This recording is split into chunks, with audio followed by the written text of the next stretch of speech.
Assalamualaikum warahmatullahi wabarakatuh. Perkenalkan, nama saya Jessica Wulandari, kelas 10-4. Di sini saya akan menjelaskan apa saja hukum dasar kimia di sekitar kita. Yaitu yang pertama ada reaksi pembakaran, yang kedua phlogiston, dan yang ketiga hukum dasar kimia.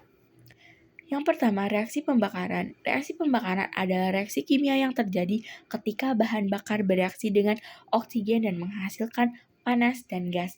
Reaksi pembakaran merupakan reaksi eksotermik yang berlangsung cepat dan menghasilkan produk teroksidasi. Ciri-ciri reaksi pembakaran yaitu bersuhu tinggi, berlangsung cepat, dan menghasilkan panas dan gas.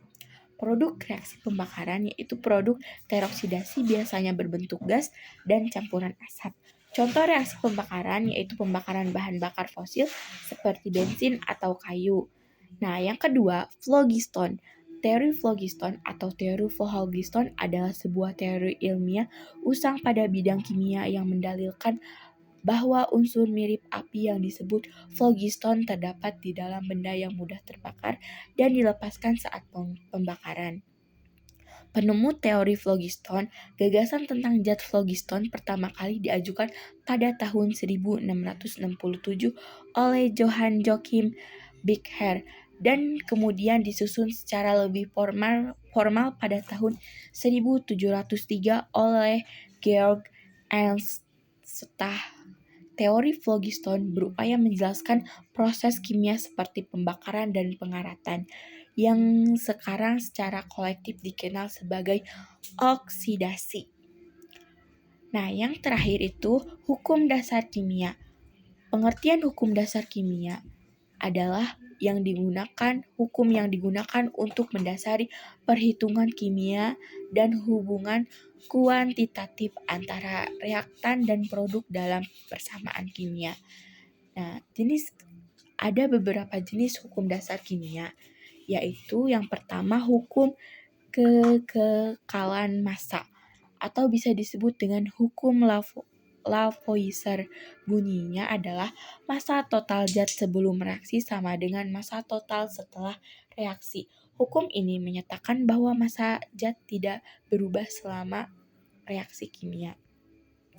Yang kedua, hukum perbandingan atau bisa disebut dengan hukum Peirce.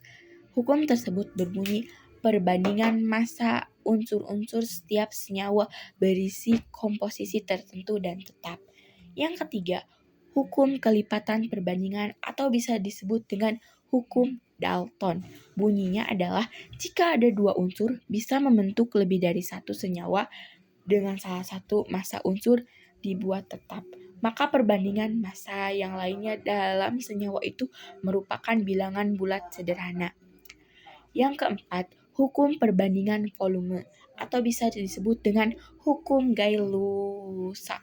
Bunyi hukum tersebut adalah pada suhu dan tekanan yang sama, volume gas-gas yang bereaksi dan volume gas-gas hasil reaksi berbanding sebagai bilangan bulat dan sederhana.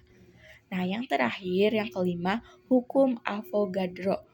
Hukum tersebut berbunyi semua gas yang memiliki jumlah volume yang sama di bawah tekanan dan suhu yang sama mempunyai jumlah partikel atau jumlah molekul yang sama. Sekian, terima kasih. Mohon maaf kurang lebihnya. Wassalamualaikum warahmatullahi wabarakatuh.